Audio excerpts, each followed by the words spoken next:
Assalamualaikum warahmatullahi wabarakatuh. Halo sahabat PPG, pada kesempatan kali ini saya akan membahas demonstrasi kontekstual topik 2 pada mata kuliah pembelajaran sosial emosional.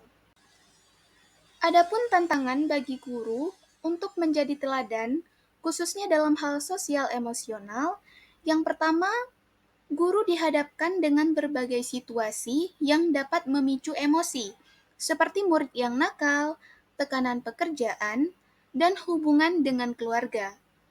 Mengelola emosi dengan baik di situasi yang penuh tekanan ini merupakan sebuah tantangan.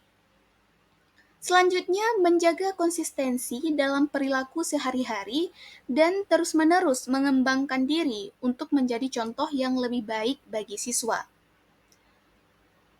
Yang terakhir adalah kemampuan berempati untuk memahami dan merasakan apa yang murid rasakan. Hal ini dapat menjadi tantangan bagi guru yang memiliki pengalaman hidup yang berbeda dengan muridnya. Pada pengalaman belajar terkait sosial emosional yang pernah saya amati, yaitu saya pernah dihadapkan dengan situasi dalam proses belajar mengajar di kelas. Saat itu baru pertemuan pertama dengan salah satu pengajar. Pada awalnya kegiatan di dalam kelas masih terlihat kondusif, namun ada salah satu peserta didik yang berbincang dengan teman sebangkunya. Saya merasa dalam obrolan tersebut tidak adanya indikasi mengganggu proses pembelajaran.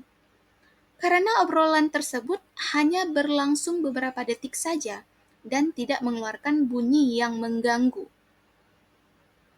Saat itu pengajar tersebut langsung merasa emosi dan menegur peserta didik itu dengan cara menunjuk dengan tangan kiri sambil menyuruh dia untuk keluar kelas. Hal tersebut diulang-ulang beberapa kali.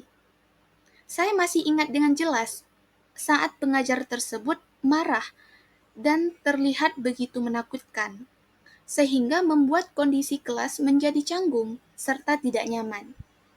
Tentunya sekolah bisa mendukung pembelajaran sosial emosional, yaitu dengan cara yang pertama, sekolah dapat mengintegrasikan pembelajaran sosial emosional ke dalam kurikulum agar siswa dapat melihat hubungan antara pembelajaran akademik dengan kehidupan sosial emosional mereka. Kedua, guru dan staf sekolah dapat mengambil peran aktif dalam menciptakan iklim yang positif melalui komunikasi yang baik, perhatian individual terhadap siswa, dan mensosialisasikan sikap positif dalam interaksi sehari-hari. Yang terakhir, guru dapat diberikan pelatihan mengenai strategi pengajaran yang efektif, pengelolaan kelas yang mendukung, dan cara memberikan umpan balik yang konstruktif dalam hal sosial emosional. Dengan begitu, sekolah dapat mendukung pembelajaran sosial emosional secara berkelanjutan. Beberapa di antara kita pasti bertanya-tanya, apakah karakteristik peserta didik dapat mempengaruhi penerapan pembelajaran sosial emosional? Jawabannya adalah iya. Karakteristik peserta didik dapat mempengaruhi penerapan pembelajaran sosial emosional. Beberapa karakteristik peserta didik yang dapat mempengaruhi penerapan pembelajaran sosial emosional diantaranya yaitu kemampuan kognitif, emosional, latar belakang, pengalaman, dan faktor kepribadian.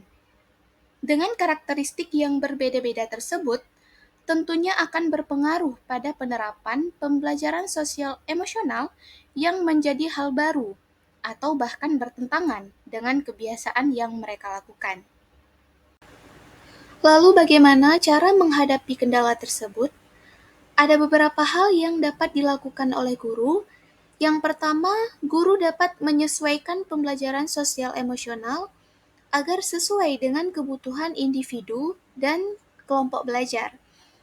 Yang kedua, guru dapat membangun hubungan yang positif dengan peserta didik untuk menciptakan lingkungan belajar yang aman dan suportif.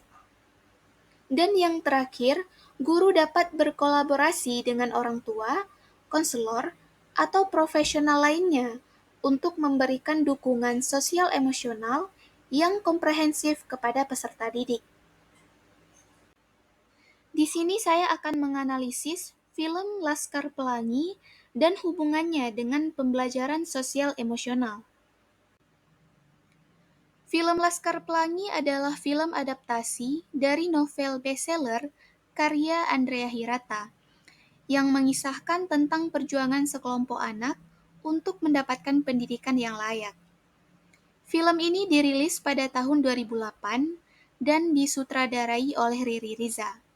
Secara keseluruhan, Laskar Pelangi merupakan film yang menginspirasi dan mengharukan. Film ini berhasil menyoroti kondisi pendidikan di daerah terpencil dan tantangan yang dihadapi oleh anak-anak dalam mencapai impian mereka.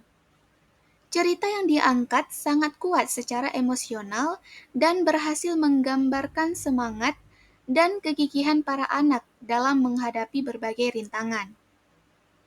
Dalam film Laskar Pelangi ini, saya dapat melihat peran penting seorang guru sebagai agen perubahan yang memainkan peran kunci dalam hidup peserta didik. Guru tersebut yang diperankan oleh ibu muslimah. Beliau merupakan sosok yang penuh semangat, inspiratif, dan tekun dalam menghadapi tantangan untuk memberikan pendidikan yang berkualitas kepada anak-anak di desa tersebut. Setelah menonton film Laskar Pelangi dan membaca ceritanya, hal yang saya pelajari yang berhubungan dengan guru sebagai agen perubahan dalam konteks pembelajaran sosial emosional, yaitu pentingnya kompetensi sosial emosional guru sebagai agen perubahan. Guru yang efektif dalam hal ini harus memiliki empati untuk memahami latar belakang dan kebutuhan siswa. Guru sebagai agen perubahan harus mampu membangun hubungan yang positif dan inklusif, serta memiliki keterampilan komunikasi yang efektif. Guru sebagai agen perubahan juga harus mampu menginspirasi dan memotivasi siswa untuk mengembangkan keterampilan sosial, seperti kerjasama, pemecahan masalah, dan kemandirian. Hal itu dapat membantu siswa mengatasi tantangan dan mencapai potensi penuh mereka. Guru juga perlu mendukung dan mendorong siswa untuk bermimpi besar, melampaui batas, dan berjuang untuk masa depan yang lebih baik melalui pendidikan. Kemudian seorang guru berperan untuk dapat menciptakan ikatan emosional yang kuat dengan siswa-siswanya. Mereka menjadi teman dan figur yang dapat dipercaya bagi siswa-siswa tersebut. Dengan begitu, guru dapat dikatakan sebagai agen perubahan. Sekian demonstrasi kontekstual topik 2 pada pembelajaran sosial emosional. Atas perhatiannya saya ucapkan terima kasih.